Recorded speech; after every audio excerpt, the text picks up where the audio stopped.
Hey YouTube, it's Alicia here. Hope everybody is having a great day. None other. I am coming to actually review WWE's SmackDown, and I am going to be reviewing the tributes to Terry Funk and Bray Wyatt. Now, first and foremost, let's talk about the 10 bell salute. I think in this case they should have did a 20 bell salute for each wrestler. First half, each bell for each wrestler. That's just my opinion. But I thought when I saw them scan across all of them, and you see Braun Strowman, who we haven't seen in months, he's there. You see none other Eric Rowan, who has to go through this for a second time. And I just like going, oh my God. But then you see some of the wrestlers kind of tearing up. Oh my God, Zelina Vega really was crying because I have to come and talk about her match and thing.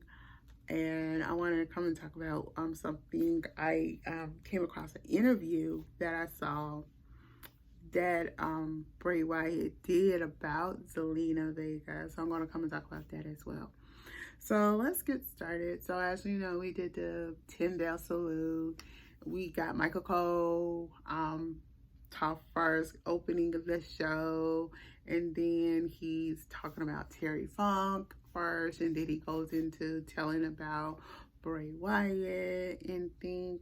I think it was bittersweet when it came to Bray Wyatt. I know I had my things I said about Bray Wyatt in the last few months, but overall to me, I really thought, oh, he was a phenomenal wrestler, regardlessly what anybody said. He was a phenomenal wrestler. He was before his time. I think he was a true wrestling entertainer and stuff like that. He reinvented himself and thing, and I just think he was greatness. Now let's talk about some of the matches. First, let's talk about the Terry Funk tribute match. For the Terry Funk tribute match, you had the Street Profits versus the Brawling Brutes. And it was a encore match, a encore tag team match. First and foremost, this match was a phenomenal match. They scrapped what they originally was going to do, and they decided to do this after hearing about Bray Wyatt. Okay. All right. The Terry Funk tag team encore match. The winner ended up being the Street Profits with a little bit of interference by Bobby Lashley. Okay, he got bumped by Butch, but he held his composure. Then in the last minute, he kind of interfered a bit to give Montez Ford and Dawkins the upper hand. I actually thought the match was a pretty good match, okay? Then we had the Bray Wyatt tribute match. None other, you have LA Knight, the last person he ever had a feud with on pay-per-view. And somebody who Bray Wyatt has wrestled several times, Finn Balor. Overall, LA Knight end up winning it. This is my first time getting to see a little bit more from LA Knight. Can't wait to see what he's going to do. But I actually think with his upcoming match at Survivor, I think it's Survivor Series? No. I think it's Survivor Series. Don't quote me, y'all. I think it's Survivor Series that we have. That is the next pay-per-view that we have next. That LA Knight will be going up against The Miz. But I will come back at a later date and talk about that and thing. Okay. And then we had Rey Mysterio versus Grayson Waller. This match was a pretty good match to come into, but you had an interference by Austin Theory. Do I think Austin Theory deserve a rematch? Really? Really? Because I really would have thought WWE would have waited a couple of months, a month or two, for Escobar Santo could have actually challenged for the title originally and thing. But yeah, do I think WWE is going to be quick enough to take that title off of Rey Mysterio and put it back on Austin Theory? No, I don't. In this case, I don't think they will do that. I think they'll let Rey Mysterio hold on to that title belt and allow Escobar be the one to pin Rey Mysterio and thing and stuff. Now let's get on to one of my favorite matches. Was the women's championship on the line, Zelina Vega versus Io Sky.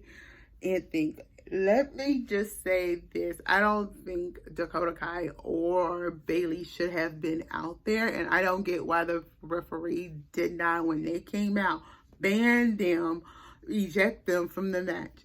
That's one. Number two, Zelina Vega doing a whole, when they did the 10 bell salute. If y'all did not see it, Zelina Vega cried. Okay. And if some of y'all have never seen Bray Wyatt talk about Zelina Vega, you need to go, and I can't think of the name of the podcast, but I watched this podcast yesterday. Earlier in the day of yesterday, and when I watched it, it was this podcast that I was watching about about Bray Wyatt, and Bray Wyatt was talking about Zelina Vega, and he went up to one of the officials and told them to watch Zelina Vega. She's going to be the future of the company, and because he said that, they signed Zelina Vega to a wrestling contract. So really and truly, if it wasn't for Bray Wyatt and stuff, we wouldn't have a Zelina Vega in the WWE. So yes. So then we only got one women's match, and think we had a lot of, tribute vignettes and stuff like that. I don't mind that. This sort of, the vignettes, tribute vignettes sort of reminded me of when when the late great Eddie Guerrero passed away in 2005. 2005, yeah, in 2005. That's what this reminded me of. This is what this tribute, because they were showing vignettes and stuff, and they were sharing with people from wrestlers from Raw is War to wrestlers from other companies, from New Japan, ROH, AEW, FCW, you name it. And I can see in TNA Impact, you get Trent Fatu who made a statement, and just all over you. And then you hear from John Cena and Dwayne "The Rock" Johnson. It was great to see wrestling companies come together and honor him, even though if he did not wrestle in their promotion, they still honor him in the way that I felt like Impact honored him. It was a cool way that they honored him, in a way, was doing their broadcast. They wasn't going to be tweeting. And I was like, oh my God, that's so sweet. I almost cried when I heard that. And I just go, oh.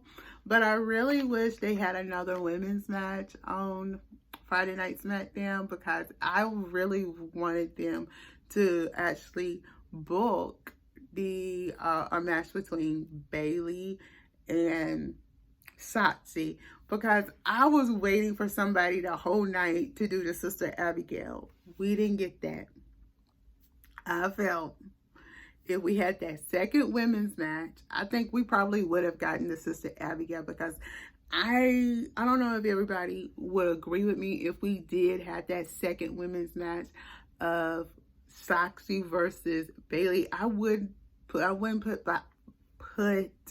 behind Saxy. I would put my money on that Saxy probably would have tried to do the Sister Abigail in a second women's match. But y'all, this is my review of that. But then when we see Cody Rhodes come out and talk about Terry Funk and his father, you know, they had a long rivalry and stuff like that. I thought that was just sweet and thing. But let me just say this, because when I saw this last night, I almost cried. Coming towards the end of the show, and well, first the beginning of the show, when we see the rocking chair, I start boo-hooing. I literally cried when I saw the rocking chair, and they had the rocking chair out there.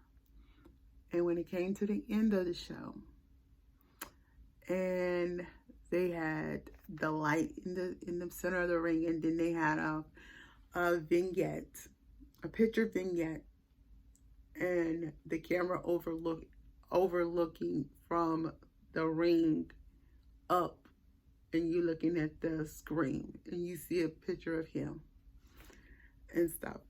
I just lost it. I cried, I boo-hooed, and like I'm saying, with this tribute, I actually think this, oh my God, I'm thinking and trying to hold my emotions right now. For the Terry Funk tribute, I'll give that an 8 out of 10. But when it comes to the Bray Wyatt tribute, I give it a 10 out of 10. Overall, the show was beautifully done. Overall, I wish they had more another women's match. That's just my opinion. But what the time frame that they had, and Triple H had and stuff like that, I thought it was so sweet and so honorable, and that they dropped what they originally was going to do, and they did this tribute show.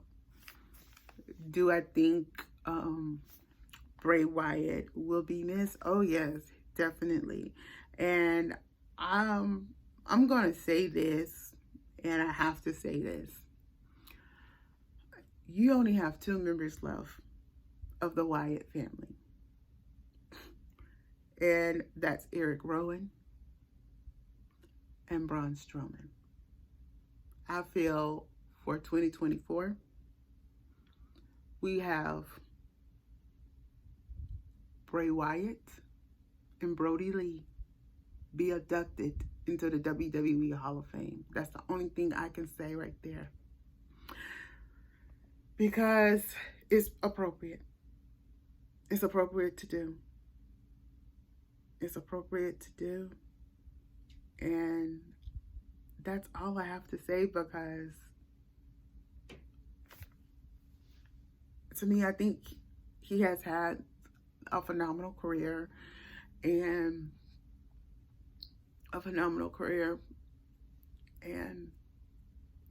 one of my favorite moments with Bray Wyatt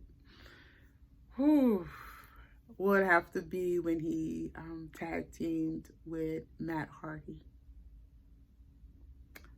I will always say that's one of the best moments. Another great moment when he beat, I think